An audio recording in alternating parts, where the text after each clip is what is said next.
Hey, it's Zach, and there's a new podcast I want to tell you about. 30 for 30 podcasts. Our old friends present March 11th, 2020, a standalone audio documentary that tells the story of the day the NBA shut down and the pandemic became real for many Americans. It's told by those who lived the events of that day and built entirely with archival and exclusive interviews, including Rudy Gobert and Dr. Anthony Fauci.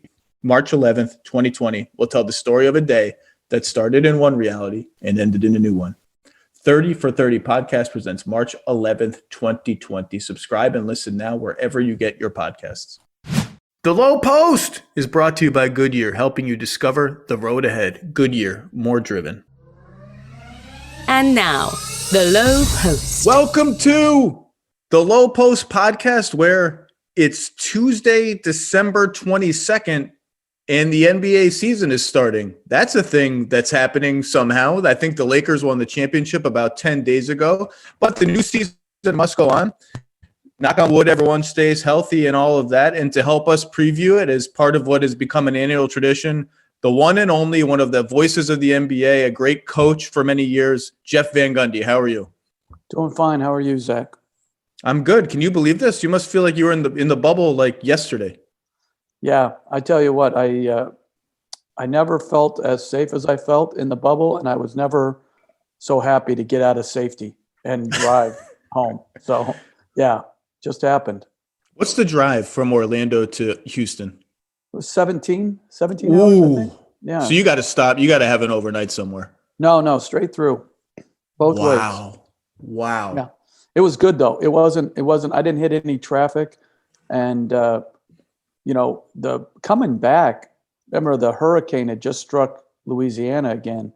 And so I had to drive through, and you see on the highway, all the trees down. Now it's to the side, but there was so much traffic coming back into Louisiana from Texas, but not much traffic for me. So it was good. Are you grab and go and eat while you drive, or will you stop and sit and eat?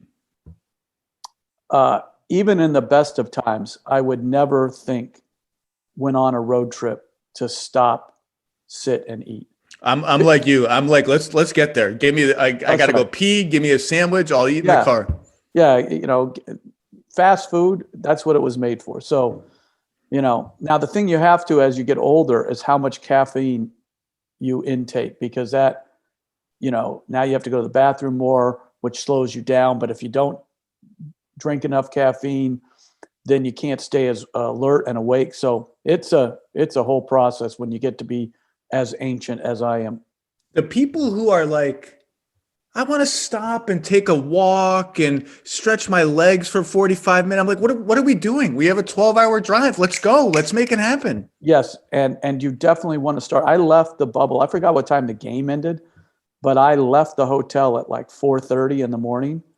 And people always ask me, don't you want some company? You want to listen to no insult intended. Do you want to listen to a podcast? I said, no, I want to drive in silence. The radio was on like maybe 12 minutes out of the 17 hours. It's a great place for conversation or just deep thought, so it was interesting. Like on the way back, the best part of it was I was a part of an interview process, and they had their team psychologist talk to me on the phone. So I had a 2-hour therapy session on the way back.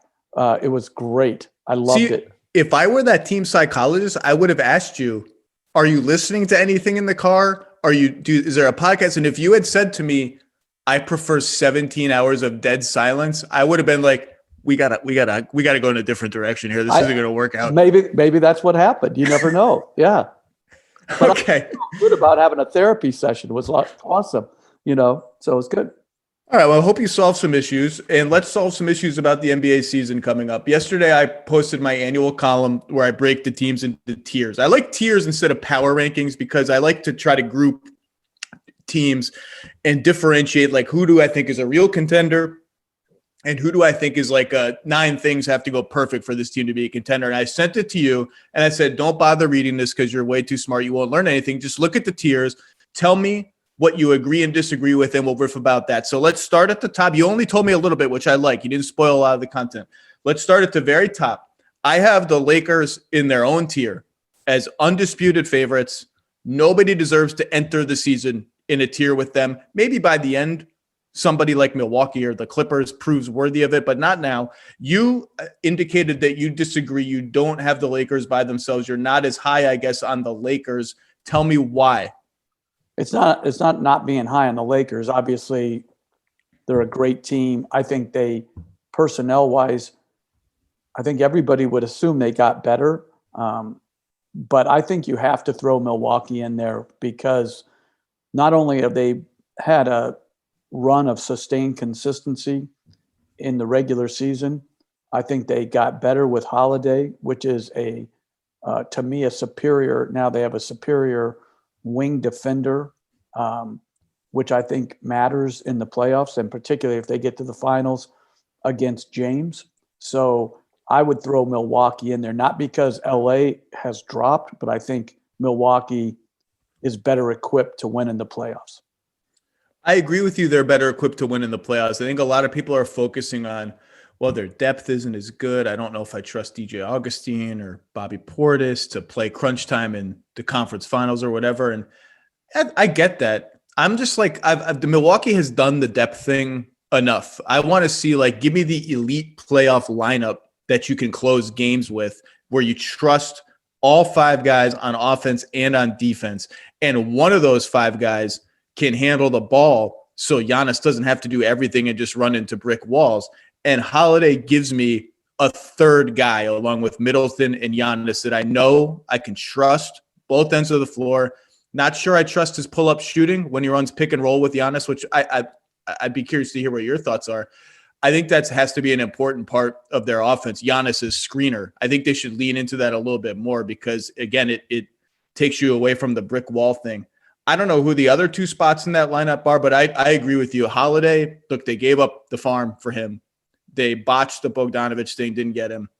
But their playoff equity is higher to me with another elite two-way player. All the other stuff is noise. They have another elite two-way player. That's what matters. Yeah, and I think depth is really important in the regular season. I think it's less important in the postseason. I think the quality of your player, don't tell me how good your 11th best player is in the playoffs. You know, your top 8 you're going to live and die with them. And I really like them. And I know, because they ended up not advancing last year to where they wanted to, people have questions. And you're right. I think I don't look at that trade with New Orleans as Bledsoe for Holiday. I look at it as much as Giannis was a part of that trade. Sure. Because, I don't know if he would have stayed no matter what. I think, who knows? I don't know him. But I think they did what they felt was necessary to give them their best chance to re-sign him. And so I think they did the right thing, obviously. And I think they're a championship caliber team. And I think they have great coaching. And, I think they clearly deserve to be in that upper echelon. I do think Bud is going to coach the regular season more with the playoffs in mind. And you're a coach, so you can get into this much more sophisticated than I can. The knock on Bud, which I think is fair, is that they play one way in the regular season, particularly on defense. This is how we play. We don't switch. We drop back. And when they get in, and they played all 82 games, or this season, what are we playing, 72? And then they get into the playoffs and they find a team that style doesn't really work very well against. They have great pull-up three-point shooters, whatever. They have off-ball action like Miami has, which you have to switch a lot of that or else you're dead. And they can't adjust in time to save the series. And I think Bud is going to coach this regular season similar to the depth thing. Like, we've done the depth thing. We don't care. I think he's going to coach this regular season. I'm curious anyway, with more of an eye on being adaptable, like right away. First quarter, we're already changing up the scheme we play. Or we're already making not necessarily like an overhaul, because you can't overhaul, but little adjustments. And that's one of the things, like when I watch the Bucks night to night, that's one of the things I'm curious about, because Drew Holiday is not just an elite defender. He's a very, very switchable defender. And that's not something they've done as much as like a lot of other teams. and they've led the league in defense. So I think That's true. I think you have to be. You always self-evaluate as a coach, and sometimes the reasons you come for your failings in a playoff series is much different than what, the outside world determines why you lost.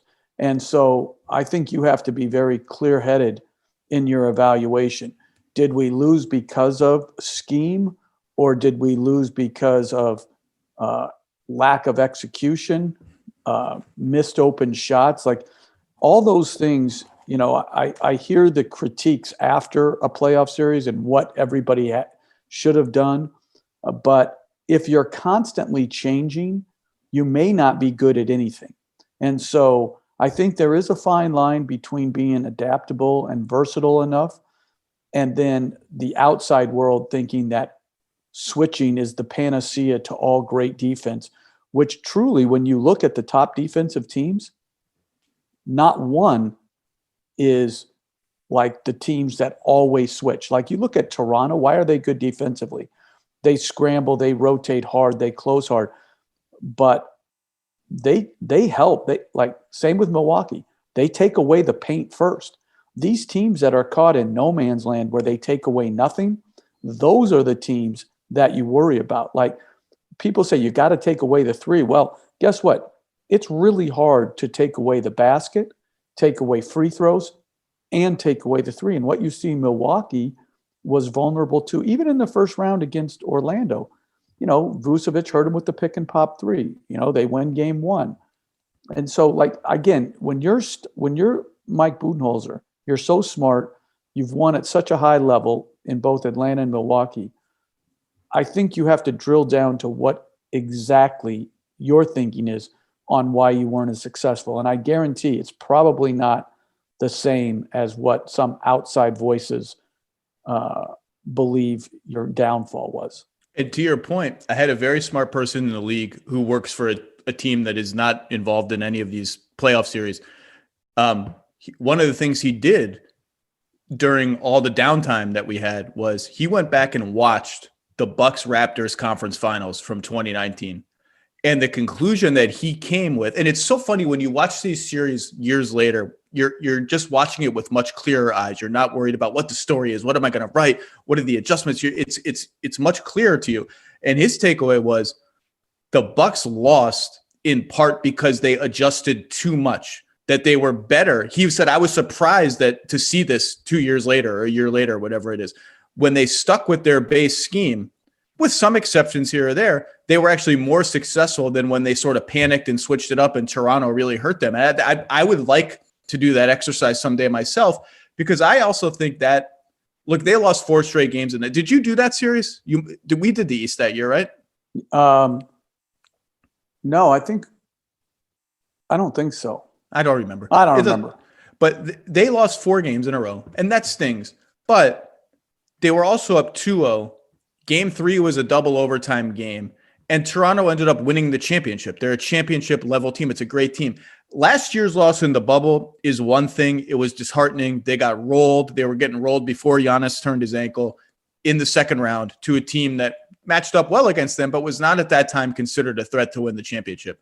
The Toronto loss, I think, has gotten overblown because of the 4 straight defeats. That is not a loss that really alarms me, other than the biggest question for them is their half-court offense has failed against elite defenses in the playoffs, and that's what undid them against the Raptors. More than their own defense, more than the schemes. If you look at the numbers, they could not score in the half-court against that defense that you talked about that flies in and flies out like the Raptors do.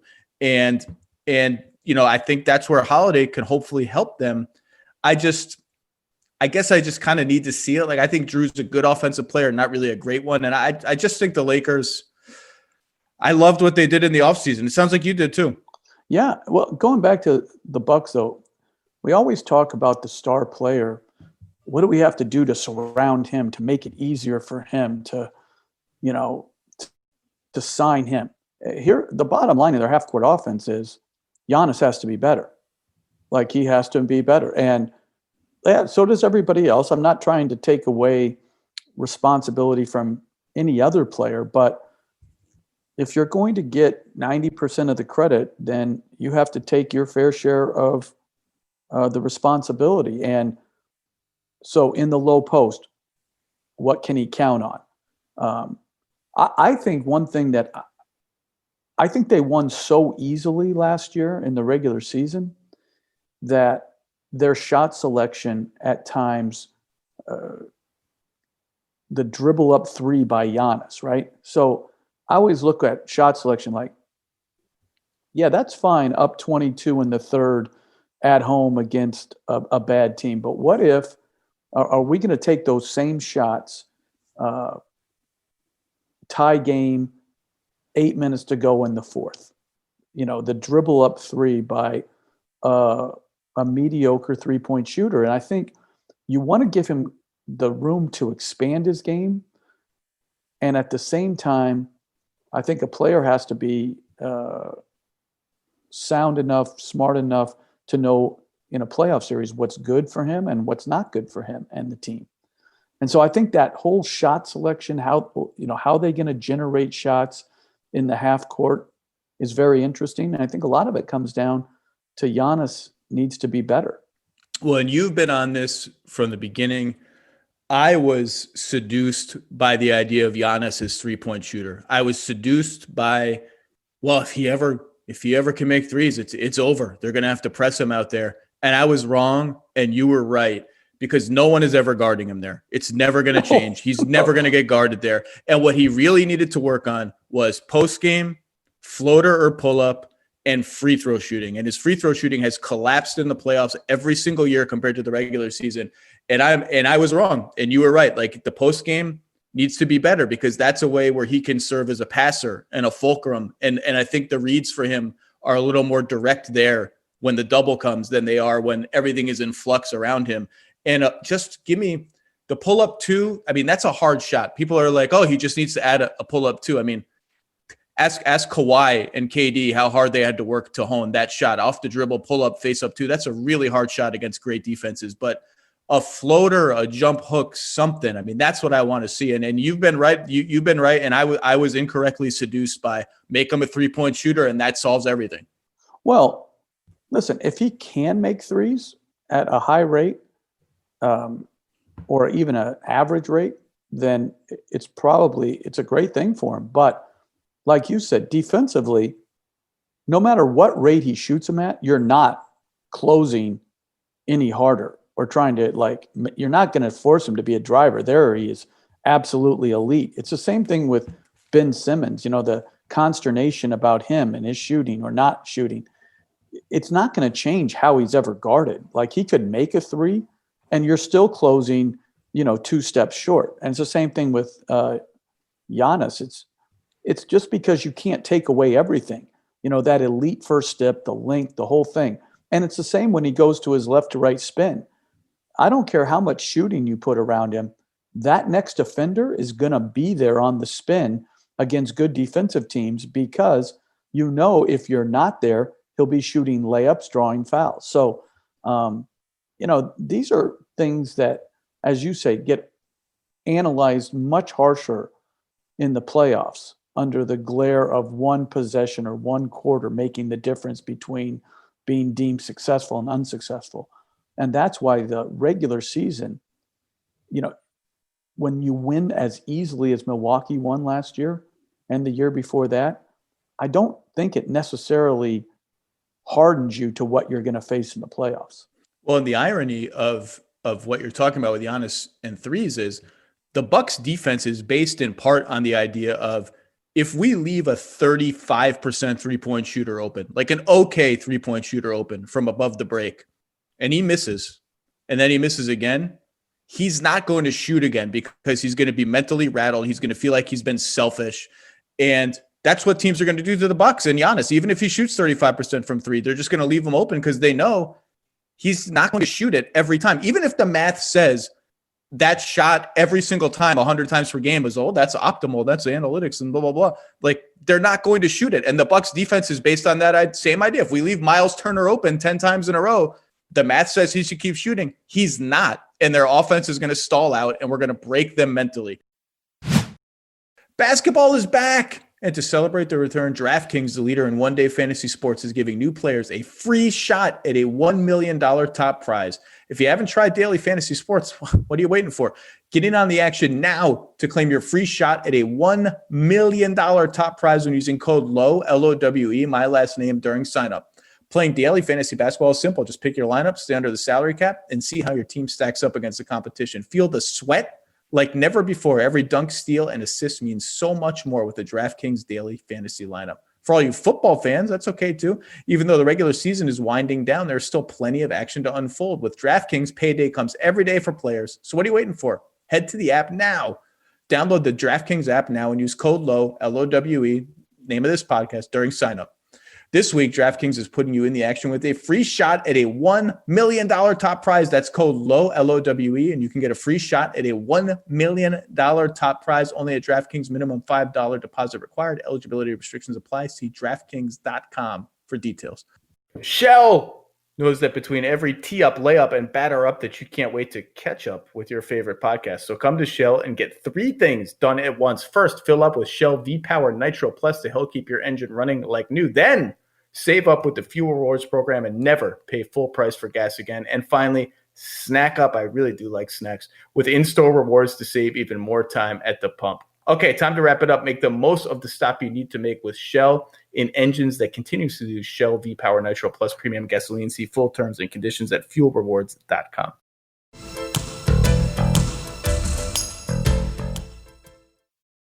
All right, let's switch gears a little bit. Before we get to some other teams we disagree on, we did not hit on either of these teams that I want your opinion on. First, where are you on the Clippers after having watched them self-destruct against the Nuggets? And I should phrase it the other way too. After watching the Nuggets destroy them 3 games in a row in the bubble, they signed Serge Ibaka, they lose JaMychal Green. They lose Montrezl Harrell, obviously. Where are you on the Clippers, who were my pick to win the title last year? I think you were also very high on them. What's your temperature take right now? I'm very high on them. I think they're an outstanding team. I think you from the bubble, there are going to be some teams that are overrated because of how they perform there, and there's going to be some teams that are underrated. And I think you have to be very careful if you're a team in analyzing your team either too harshly or too positively by what happened in those unusual circumstances. I thought Denver did a terrific job coming back 3-1 to Utah, 3-1 to the Clippers. And obviously the Clippers have taken a lot more grief for them losing the 3-1 lead than Utah did. But I think when you're both Utah and the Clippers, you acknowledge, 1, that Denver's a really good team, and 2, we can do better. And I think Utah has Bogdanovich back, got Favors back, so they know what they've addressed. I think the Clippers are a little bit more. It's a little bit harder to determine exactly where they're at because I liked Michael Green a lot as a role player.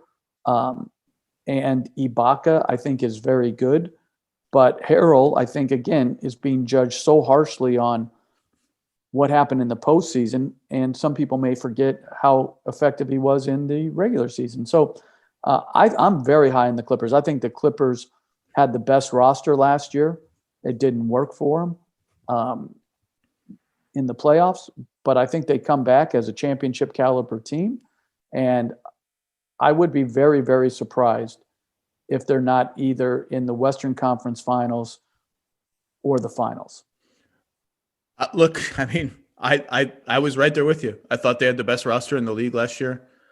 I love the Ibaka addition for them. Is just a dimension they didn't have. A center who can shoot threes and protect the rim, who can guard Jokic, which Harrell, by the way, Harrell's, to your point, is a 6'7", 6'8" backup center with a long wingspan, but still trying to guard, I don't know, the best post player, high post passer, like 7-footer who can shoot 3. I mean, that's a tough ask. Nikola Jokic is going to work Montrezl Harrell a lot. That's what's going to happen when you invite that matchup. I really like the Clippers. I think Kennard will help them. We'll see if he lives up to that contract from yesterday.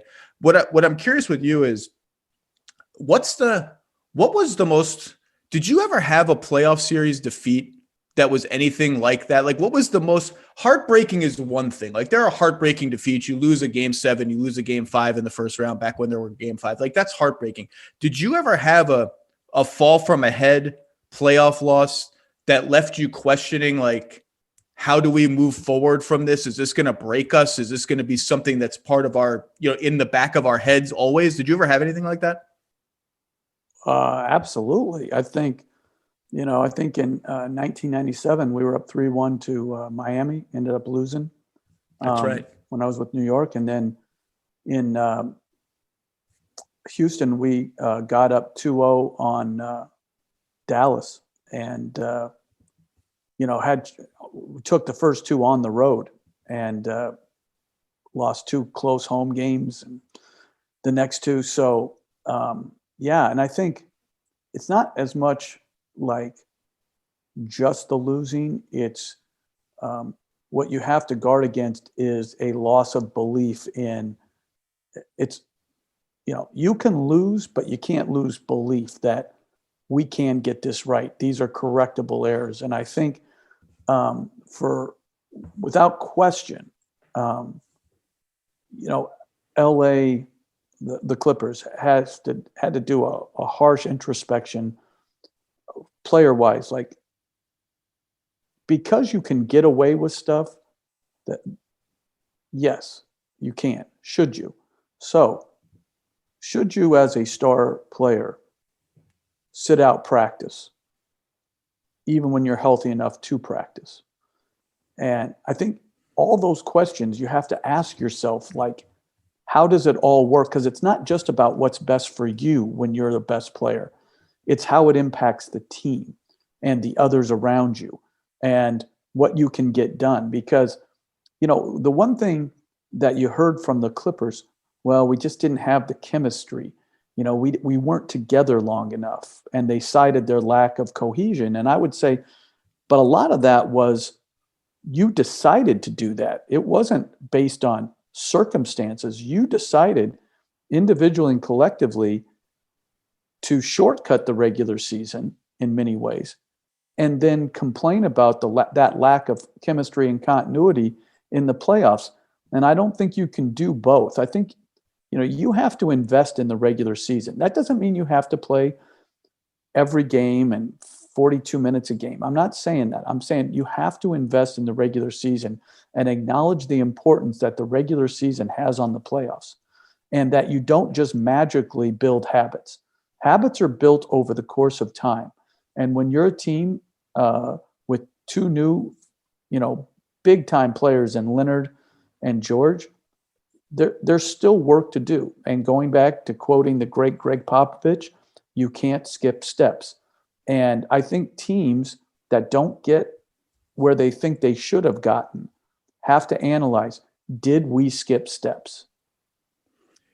In fairness, PG was injured to start the season. I think Paul George and Kawhi played like only 42 games together in the regular season, something like that. But a lot of that was load management and the practice stuff that you mentioned. It's also, it's a tribute to the Raptors culture from 2019, because there was grumbling there about Kawhi missing games, and do we know when he's going to miss games or not? And I don't know whether it was Kyle Lowry, Nick Nurse, Masai Ujiri, even younger veterans like Fred VanVleet, who are just winners and tough guys. Like, for whatever reason, they were able to absorb that, not let it ruffle feathers, not let it create fissures that lasted, and go on and win the title together. And maybe the Clippers just had too many dynamic elements from the holdover guys who were proud of, and justifiably so, of building a good team without any stars that won 2 games against the Warriors in the playoffs in 2018. Maybe there was just too much noise going on. But to your point, or let's be fair. Yeah. Good fortune, good luck. The ball bounces in. For Toronto. Yeah, for Toronto. Yeah. And if that ball bounces out and they lose in overtime, do the grumblings, are they louder? Particularly if Kawhi decides to leave in the finals. What if all the injuries don't happen and they lose? You just don't know. I think sometimes, like, good fortune, like, there's never been a championship team in any sport that hasn't benefited from good fortune. I don't care who you are. And I think we have to acknowledge that. And Toronto's championship was like a great thing for the NBA and obviously for their organization. And this, again, I don't put all, like, when I say this, it's not to be critical of Kawhi Leonard or Paul George or the Clippers, because that's not the case at all. I'm just saying, I think what you have to do is you have to analyze every one of your actions as a best player and how it impacts the team as a whole, because every best player can do what, basically, this idea that you can't do what you want, you can't. I just think you have to ask yourself, but should I? And I think every great player who asks themselves that, they have to make the decision that's in the best interest of the team. And I think that's all I'm saying. It's not one way is right and one way is wrong. It's just, I think the responsibility and the burden of being a great player on a championship level team, that's the burden you have to ascend to. And it is different from everyone. I mean, I remember, I've read all the books about the 60s Celtics. Like, Bill Russell didn't practice a lot. He would sit in the stands and drink tea, I think, if I remember correctly. But, maybe he's earned that right at whatever stage of his career. His body needed the rest. It's different for every player. But another point that you make is the belief thing is what I'm interested in. Because I really think, not to pick on the Clippers again, but I think that 2015 series against the Rockets, when they were up 3-1 and then up 19 late in game 6 and lost the series, I think that broke that team forever. I don't think they ever recovered from it. I don't think the trust and the belief was ever there again. Now, we never got to see it really tested because they were injured every year in the playoffs after that, so it wasn't a fair evaluation. And if you talk to people with the Clippers now, they would say, well, remember, it wasn't just that 2015 series. It was 2014, the year before, the Donald Sterling year, when we melted down in Oklahoma City and had another fall from ahead, disastrous game 5 and lost a series that we really should have won. Like, remember that last 2 minutes of that game 5 were absolutely insane. All the things that had to happen for them to lose that game. And it wasn't just the 1 year, it was the 2 that made, if we were broken, it was the 2 that broke us. But that one against Denver, I'm just really curious to see what happens when they get punched in the face again. I'm curious to see what happens when they get punched in the face again and Paul George is 1 of 10 at halftime. Do they have it in them to dig deep, play together, and come back from that? I still think they probably do, because mentally you can see them doing the exercise of, I can compartmentalize last year from this year. Last year was bubble. That was weird. We had 3 players with family tragedies that had to leave the bubble. One of them got photographed in a place he wasn't supposed to be. That was strange. It was just weird. We can leave it behind. We can repress the memories of it and move on. We have some new players. That mind trick, maybe it's not a trick. Maybe it's a real thing. I think it can work. I think they have the talent to win the title, but I am curious because, every great team, I mean, the Lakers were down 1-0 in playoff series, like multiple playoff series. Every great team is going to have a moment where they get punched, and the Clippers got punched. And when they got punched, they fell over and rolled out of the ring like a unconscious boxer and decided to pack it in. Yeah. I'm going to say that, though, the 3-1, when you get people come back 3-1, if that was a normal year, I got to say, I'm not sure they're losing, 2 home games and a road game. Exactly. Right? So, I just think the bubble experience is the bubble experience. And I think the big thing for the Clippers as a whole, I like their roster renovations, because you have to have guys on your roster that believe in your best players and tolerate some quirks or, things that could get in the way, particularly if you've had good success, which the Clippers had good success for their talent level the year before George and Leonard came. So I like the roster renovations, because you have to have guys who aren't trying to nitpick like at a Paul George on your own team. You got to have that be the media.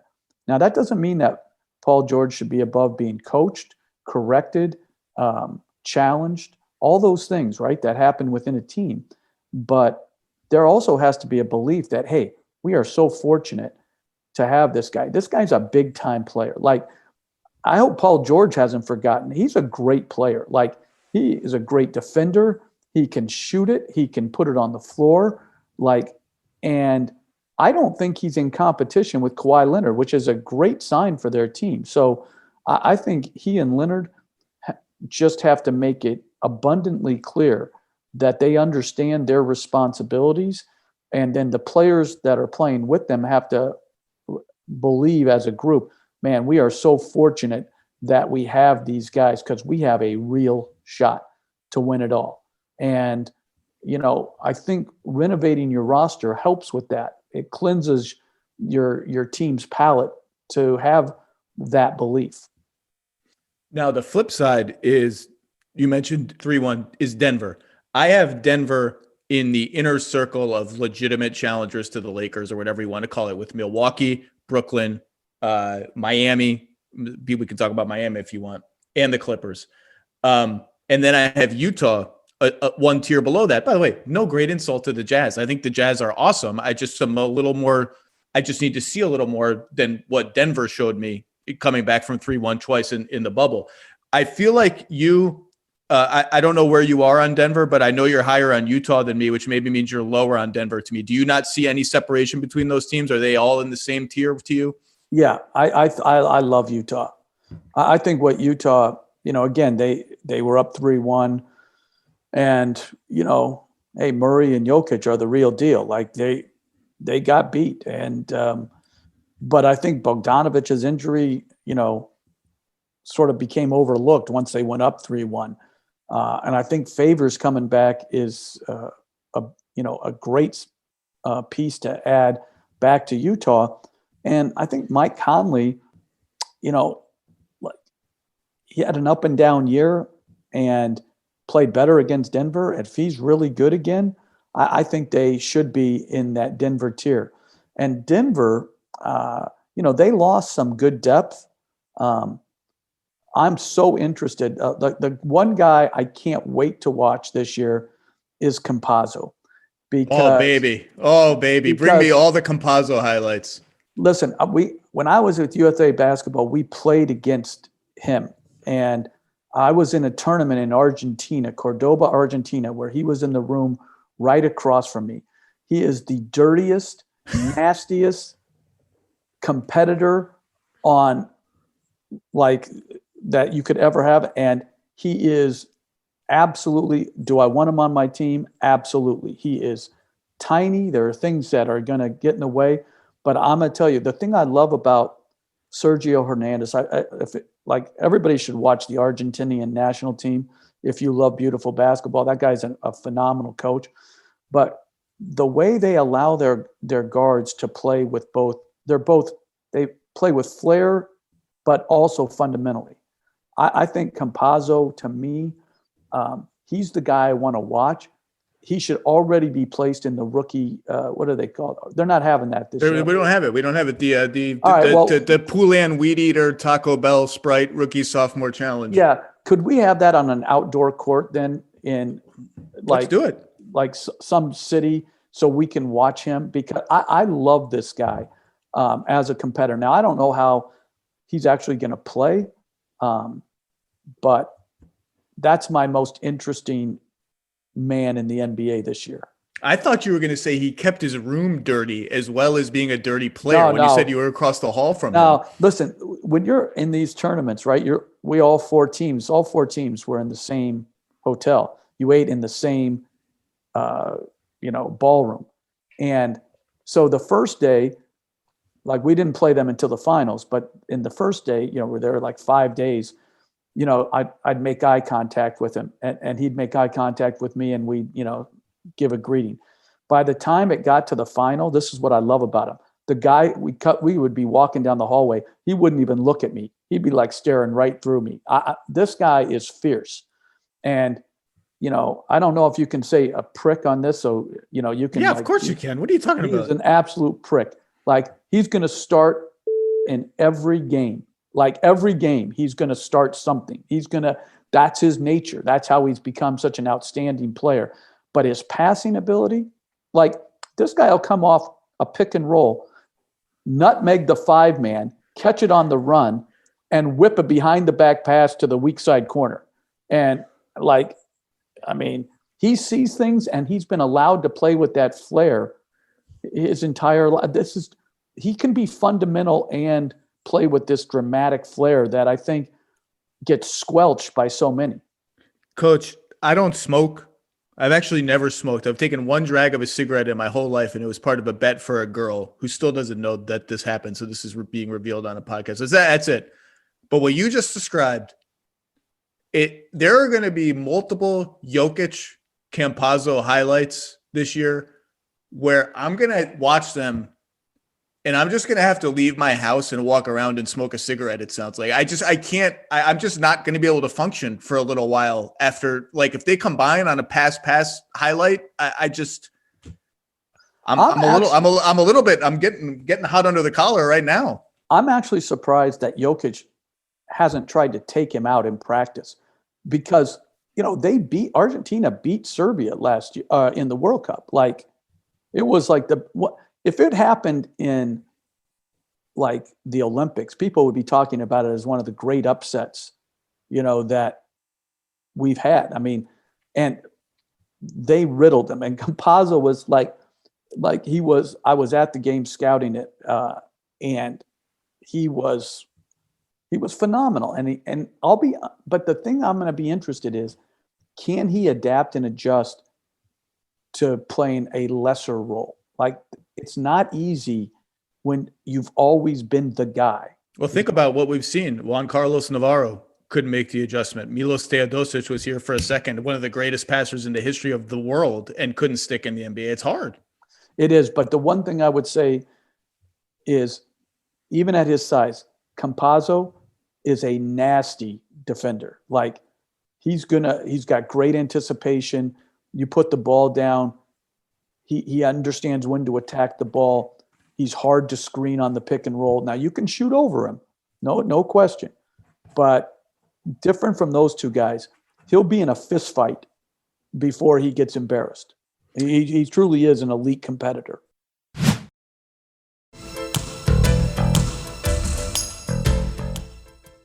I'm really, really high on Denver.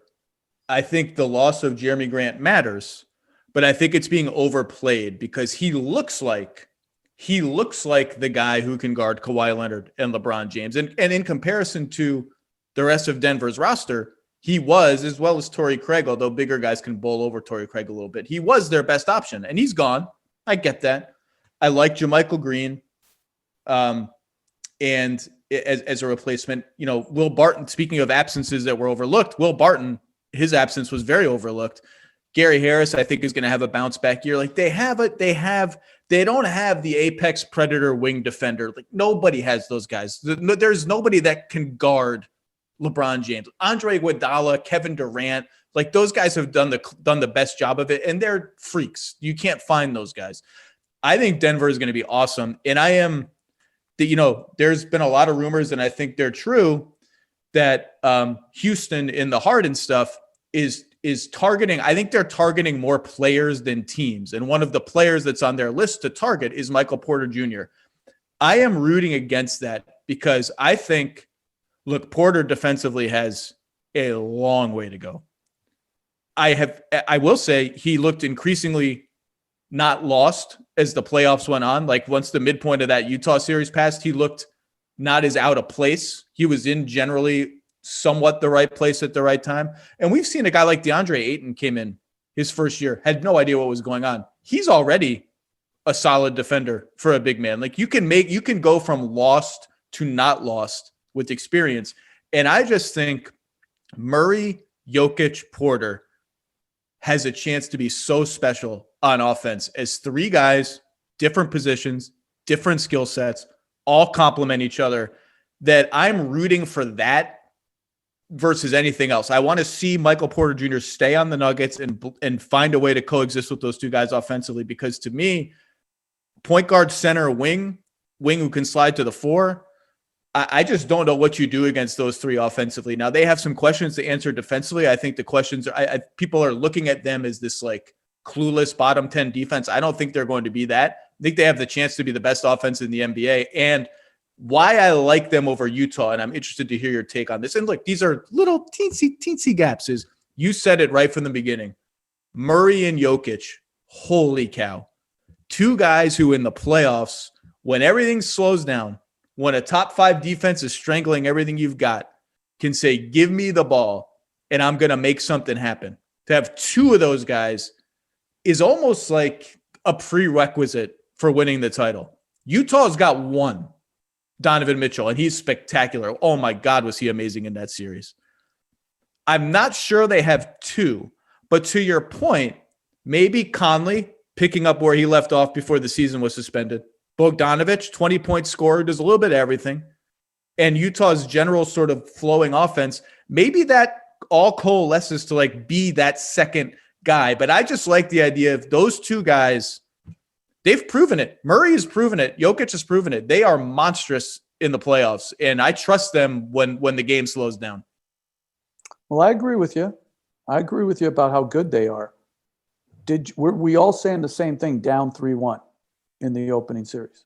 Were we saying the same exact thing? See, what happens so often, and rightfully so to some extent, the results change our frame of reference. So if that was 3 out of 5 series, we'd be having the same questions about Denver that we're saying about Utah. It goes 4 out of 7. Great comeback against the Clippers. And there they are in the Western Conference Finals and acquitted themselves well there. I think Denver is really good.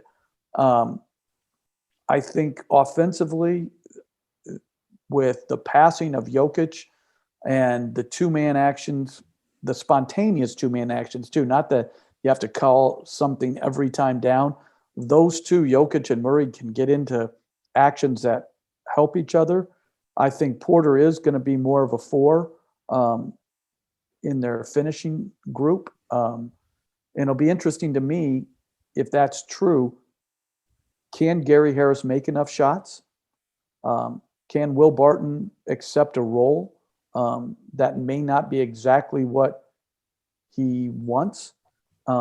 And, do you play another point guard? Does Campazzo or Monte Morris give you a better chance to win, or do you go a little bit bigger? I think Denver, though, you're right. They're going to be there. They're really good. But I love Utah as well. To be clear, I have Denver probably third in the West behind the LA teams in terms of like chances to win the championship, but I think they're pretty close to the Clippers, maybe a little bit behind the Clippers. And then I have got kind of Utah, Dallas, Portland all together. Houston. Oh yeah, you're super. So Houston was one of the teams we disagreed on. So give it to me. What happened? What happened? Their best player wants to get traded. Yeah, but if they have him, which I think is more likely than not, at least to start the year, if you can only judge by what is happening now, why would anyone think they're going to drop from, what were they, a 4th seed last year or 5, one of the two? I don't know, some seed. They're all, yeah. It's all. And then they're up 1-0 against the Lakers, and then all of a sudden the Lakers play great and take the next 4 that they're not good enough to be. Well, the Lakers played great, and then like other stuff happened. Like Houston played like poo-poo and laid down and like forgot how to play defense for 4 straight games, or 3 straight games toward the end anyway. Well, yeah, I mean, game 3 was close, right? They were in a game 2 and 3, both of them. Yeah. So here's the thing. Like, again, I think Houston is being judged harshly. Like, I don't know like about how the Wall trade and Westbrook trade. I thought Westbrook was the clear winner in that trade. He got to get the ball back in his hands. He got to play for a coach he's previously played for. So to me, Westbrook was the clear winner. But I think both teams are going to benefit from a change of scenery from both those guys. And if Harden, is there, I think he's going to play well. I think they actually, in many ways, you could say they have a better roster this year than they had last year. I think Eric Gordon, who I really like, is going to bounce back and shoot the ball better and play better offensively. And so I think they have a chance to be better than they were last year. if Harden stays. And so I don't really understand. Some people have them out of the playoffs, and I'm like, really?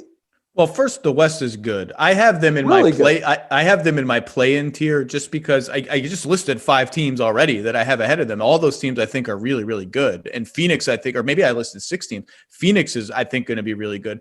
And I just I don't know. I've never worked for an NBA team. I've never played for an NBA team. I just can't imagine when the well is poisoned to this degree, you can all get back together and say, you know what?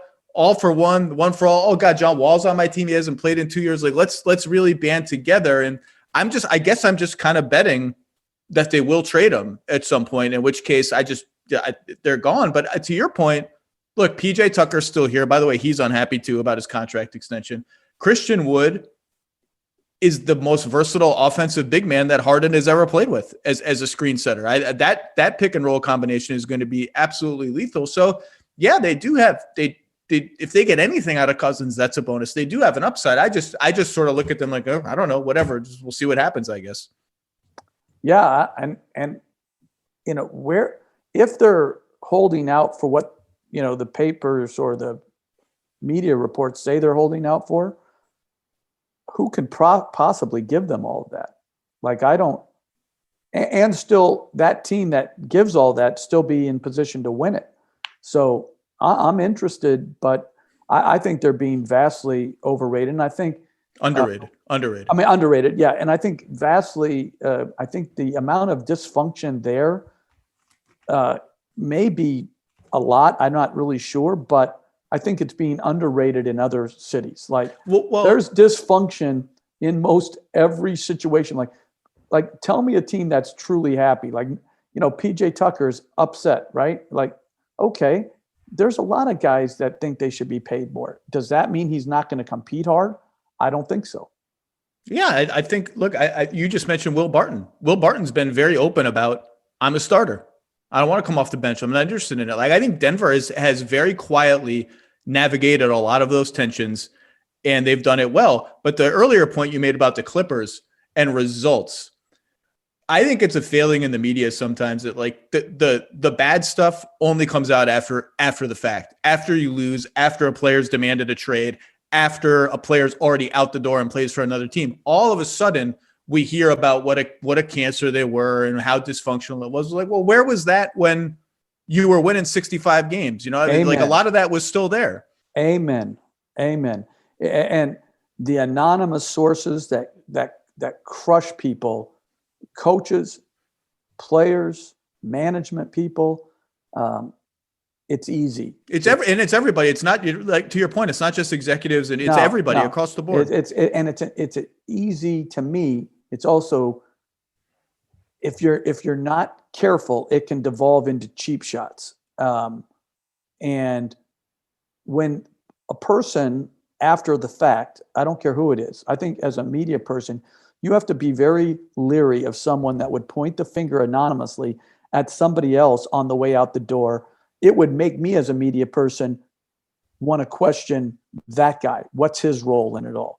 Like, if you're going to bury somebody on the way out and you're not going to attach your name to it, let me analyze what his role was in that demise of the team or whatever. So I agree with you. And I think it's happened, with,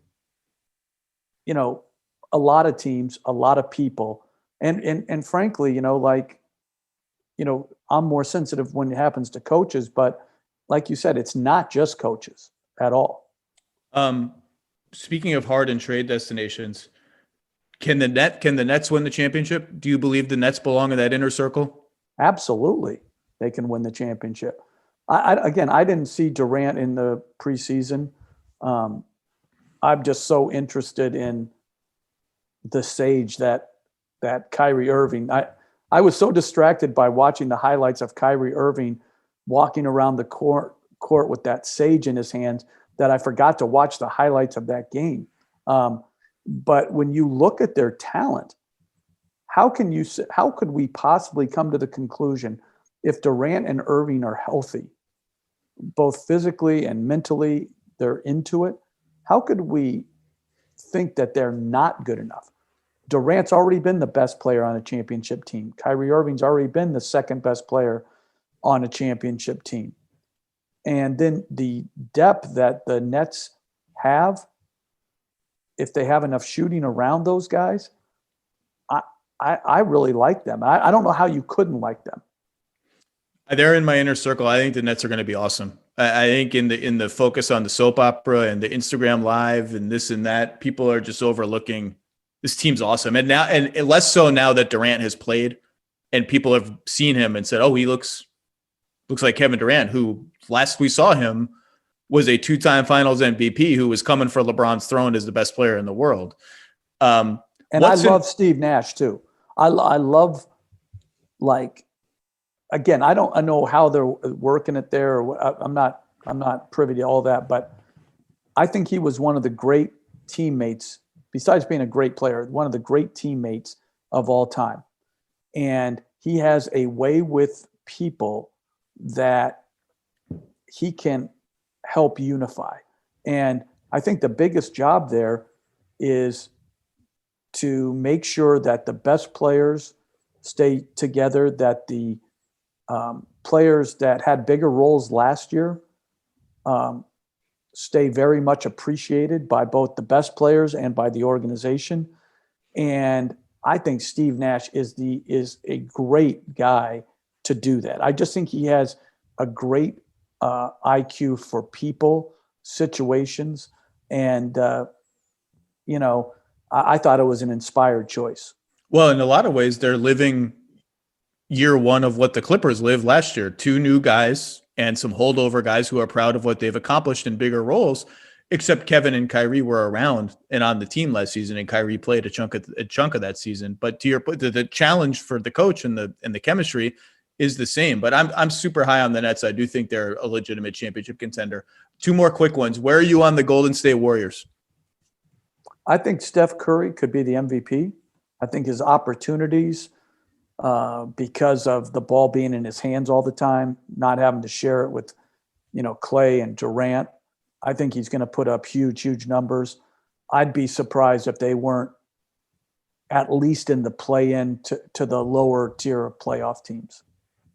I have them in the play-in. I have them like in the 7 to 9 range in the West, just because I'm worried about the lack of shooting around Steph and some of the depth. But he is that good. And I do like, unlike a year ago when they were trying to kind of figure it out on the fly and the roster, they're starting D'Angelo and Steph and Glenn Robinson and Draymond, et cetera.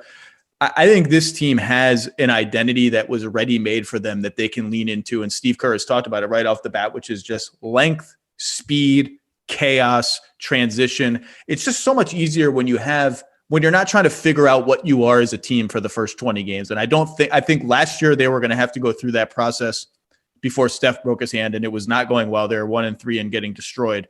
And this year they don't. This year I think they enter the season. Yeah, they got to work out some pieces. We haven't seen Wiseman yet. We haven't seen Draymond in preseason, blah, blah, blah. I think they know who they are. But I'm not much higher on them than, play in maybe 6th or something if things go right, 5th or 6th if things really go right. Last one, is there an under the radar team, maybe not even a playoff team, maybe a for sure lottery team that for whatever reason you're really excited to watch, either stylistically or just for whatever reason? That's a good question. A lottery team. I tell you, I think, Sacramento is, to me, always interesting. These teams that have had these long, long playoff droughts, who is the person or what is the change that's going to elevate a team? And, I think Dave Yeager when he was there, he had a start to a plan to play as fast as any team in the league. And they were going to, they maybe weren't good at certain things, but they were in great shape and they were going to use Fox's speed and the rest of the team, right? Spacing and let De'Aaron run. Yeah. And then, now what's going to do it? Like, what's going to change it up? Is it new management? in Monte Moore? Is it clearing out some of the clutter, like so that guys feel more at home in their roles by letting Bogdanovich go and letting Heel descend back into a starting role? Is it an emphasis on some other phase of the game? Like, I think it's 14 years, if I'm not mistaken, that they haven't been to the playoffs. And whatever it is, it's long. It might be longer. It might be longer than that, actually. Yeah, I mean, and they back in the early 2000s, they had it rolling there. Great home court advantage, great players. Like, so what is going to give them a chance to elevate in a very powerful Western Conference? So I'm interested in Sacramento. It is 14 years. I'm interested in them too. Stylistically, again, I agree with you. At the end of that 2019 season, particularly in like February, March, they look like, all right, we're on to something. We got some homegrown talent that blends pretty well together. We're figuring out how to play together. Fox looks like a future star. Last year, I think injuries plus new coaching and just general Kingsy chaos made it hard for them to land on something. I'm bullish on Fox. I really want to see Bagley this year. And I don't think they're a playoff team, but they have the upside of, hey, we could get frisky and be in the play-in. The team I'm interested in just endlessly is the Spurs, because it just feels like they've hit the moment of transition in a lot of different ways. It kind of felt like that last year. DeRozan and Aldridge are still here on expiring contracts. In the bubble, Aldridge didn't play, and all of a sudden the Spurs unleashed their marauding band of young wings. Derek White, DeJounte Murray finally playing together. Lonnie Walker, the fourth, running all over the place. Keldon Johnson just smashing stuff. They played at the fastest pace in the league for the season. If you isolated the bubble, their pace would have been number one for the season. Totally different team attacking the rim. And now LaMarcus and DeMar are back. Good players, by the way. People, and I'm guilty of it too, they're old-fashioned players. Maybe they don't get you to win at the very highest level, but they're good. Like, they're good players. Your floor is only so low with those guys on your team. They're still good, but stylistically very different from how they were in the bubble. People like the Vassell kid that they just drafted, another wing. I'm just interested to see how Pop melds all of that together, because in there somewhere is a team that can get into the play-in tournament and be a pain in the butt. And another version of it is they never really meld successfully, and you play one way sometimes and people are frustrated, and then you play another way sometimes and other people are frustrated, and it just sort of peters out. I don't know. What do you see there? Well, I love Derek White, and I was so happy to see his contract for him. That's such a great story. And I think they, again, played very well offensively in the bubble. I think their challenges are going to be defensively, and the whole 0.5 mentality that Greg Popovich has preached in the bubble, I think they found their magic, and yet, the Rudy Gay, DeRozan, Aldridge, they play differently, and that's not a bad thing. Like you said, like, being a really good player in the NBA is not a bad thing. It's like, it's hard to be really good. But how do you transition? I think the Spurs, the thing that I've always admired about them is they had a bedrock always since Pop has been there of character and defense and unselfish offense. And they've played differently offensively through his course of time. But I've always admired how Robinson gracefully then turned it over to Duncan, how Duncan did that with Parker and Ginobili. And now we're to this other point of, Aldridge and DeRozan. Can they gracefully still be effective players, really effective players, while grasping that this is a year of transition and that they're going to have to share, play differently as Aldridge did last year, shooting threes, but also just moving the ball at a quicker rate. I'm fascinated because I think Pop is excited about where they're heading, and transition sometimes is good for everybody, and it can be exciting for everybody. And hopefully this is a year that the San Antonio fan, even though they may not win big, they can embrace the transition. Well, and also to your point, DeMar did play in the bubble. He was there. He was part of the go-go Spurs. And you look at some of his numbers, 10 assists, 7 assists, 8 assists, 5 assists. Like, he's a good passer. Never been a great passer, but he's a good and willing passer.